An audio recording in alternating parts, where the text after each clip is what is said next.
అందరికీ నమస్తే. అనిల్ కుమార్ నెల్లూరు వ్యక్తి. ఇతను నీటిపారుదల శాఖ మంత్రిగా కూడా ఆంధ్రప్రదేశ్ రాష్ట్రం మొదటి 2.5 సంవత్సరం చేయడం జరిగింది.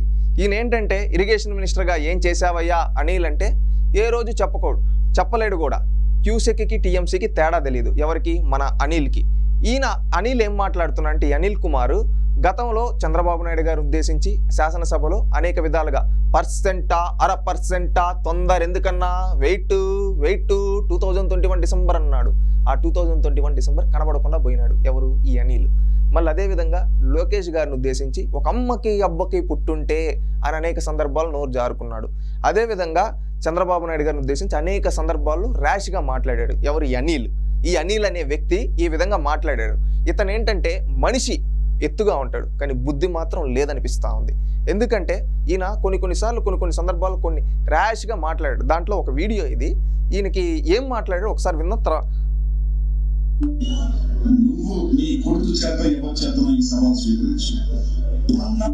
ఎవరిని అంటున్నాడు తెలుసా, చంద్రబాబు నాయుడు గారిని ఉద్దేశించి నువ్వు కానీ నీ కొడుకు కానంట. నీ స్థాయి ఏంటి అనిల్?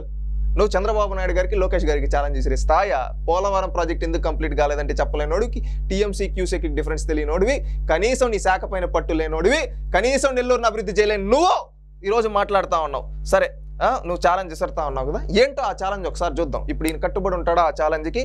స్వీకరించేద్దాం. మేము స్వీకరిస్తున్నాం అబ్బా ఆ ఛాలెంజ్. నువ్వేం చెప్పావు, నువ్వు కట్టుబడి ఉంటావో లేదో చూద్దాం.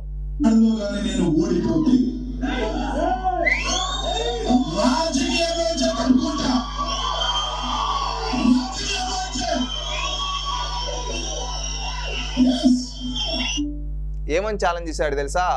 పల్నాడులో నేను ఓడిపోతే రాజకీయాల నుంచి తప్పుకుంటా అన్నాడు. ఎవరు, ఈయన అనిల్. ఎట్టరుస్తా ఉన్నాడు చూసాం కదా. అరుపులు ఎక్కువ, పని తక్కువ.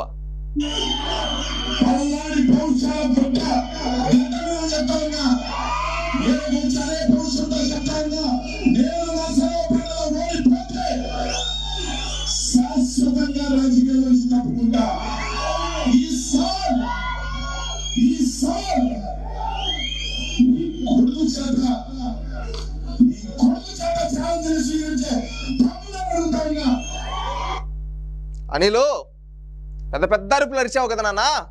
ఏమన్నా అరిచావు? పల్నాడులో నరసారావుపేటలో నేను ఓడిపోతే అని 2 సార్లు చెప్పావు కదా. ఈ సవాల్ని అని 2 సార్లు అన్నావు కదా. ఆ సవాల్ని తెలుగుదేశం పార్టీ వాళ్ళు స్వీకరిస్తా ఉన్నావు.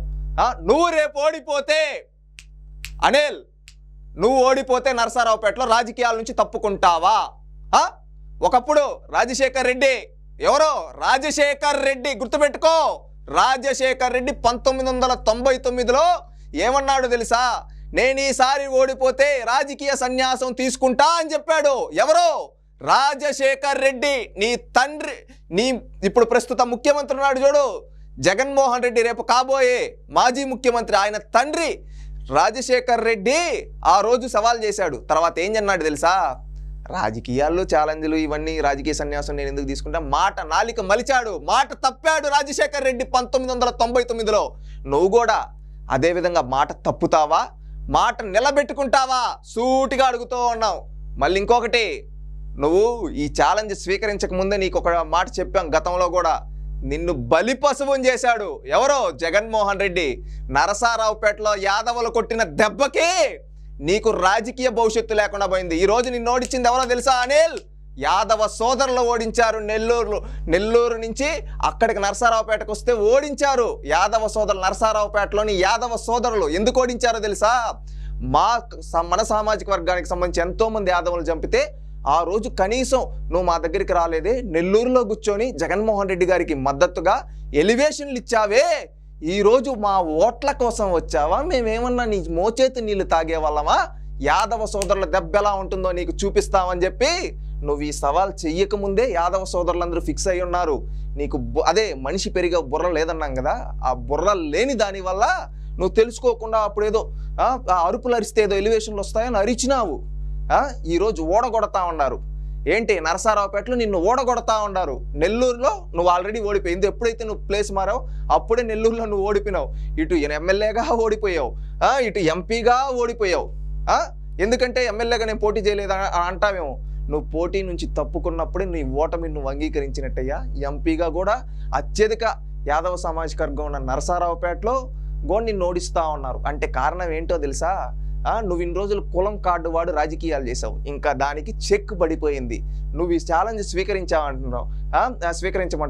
నువ్వు స్వీకరించవల్ల ఇంకా నీకు రాజకీయ భవిష్యత్తు లేదు.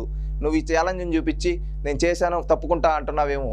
ప్రజలే నీకు రాజకీయ సమాధి కట్టారు. అనిల్, ఎక్కడైనా మంచి మనిషిగా మారు. ఆ బెట్టింగ్ లాపి. ఎందుకంటే నీ మంచి కోరే వ్యక్తులుగా చెప్తున్నావు. నువ్వు మాకు తప్పు చేసి ఉండొచ్చు, నువ్వు తప్పుడు పనులు చేసి ఉండొచ్చు, నువ్వు ఎన్నో నోరు జారి మాట్లాడొచ్చు, కానీ ప్రత్యర్థైనా బాగుండాలని కోరుకుంటాం. అందుకని ఆ ఉద్దేశంతో చెప్తాను, బెట్టింగ్ లాపి. ఆ పాడు బుద్ధే నిన్ను భూస్థాపితం చేయబోతా ఉంది. నువ్వు మంచి నాయకుడు పక్కన ఉంటే మంచి నాయకుడు అంటావు, ఒక చెడు నాయకుడు పక్కకి వెళ్ళి 10 ఏళ్ళగా అతనితో ఉన్నావు కాబట్టి నిన్ను నీ రాజకీయ భవిష్యత్తు లేకుండా చేశాడు. నిన్ను కూడా ఒక క్యారెక్టర్లెస్ ఫెలోగా జనాలు తీసి పాడేశారు. ఇకనైనా ఆ నోటి దూల తగ్గించుకో, మంచి మనిషిగా ఆరోగ్యం బాగా చూసుకో, మంచిగా ఉండు. ఎందుకంటే రాజకీయాల నుంచి నువ్వు తప్పుకోని అవసరం లేదు, ప్రజలే నీకు సమాధి కట్టేశారు. ఇంకా నువ్వు రాజకీయాల్లో నువ్వు వచ్చి మాట్లాడిన చల్లని వ్యక్తివి, అది గుర్తుపెట్టుకో. ఇంకనైనా పనికిరాని పువ్వు అంటారు చూడు, ఆ లెక్క అయిపోయారు అనిల్ గారు. ఇకనైనా మారండి, మంచి మనిషిగా మారండి. ఇంకా రెస్ట్ తీసుకోండి. ప్రజలు ఎట్టో రాజకీయ సమాధి కట్టేశారు కాబట్టి మీ ఆరోగ్యం బాగా చూసుకోవాలని కోరుకుంటూ ఉన్నాం. ఇంకా అరుపులు తగ్గించుకోండి, ఎందుకంటే అరుపులు అరిస్తే ఆయాసం వస్తుంది, ఏమి రాదు. అదే నువ్వు పని చేస్తుంటే ఈ 2.5 ఏళ్ళు నువ్వు మంత్రిగా ఉన్నప్పుడు ఏదైనా ప్రాజెక్ట్ కంప్లీట్ చేసినా పలానా అనిల్ అప్పుడు ఉన్నాడబ్బా చేశాడబ్బా అని చెప్పుకో అంటారు. నువ్వు అవేవి చేయలేదు కాబట్టి ఇంకా ప్రజలు నీ గురించి మాట్లాడుకునేది కూడా నీకు సమాధి కట్టేశారు. ఎక్కడైనా ఆ అరుపులు, ఆ ఆయాసం తగ్గించుకొని మంచిగా ఉండండి.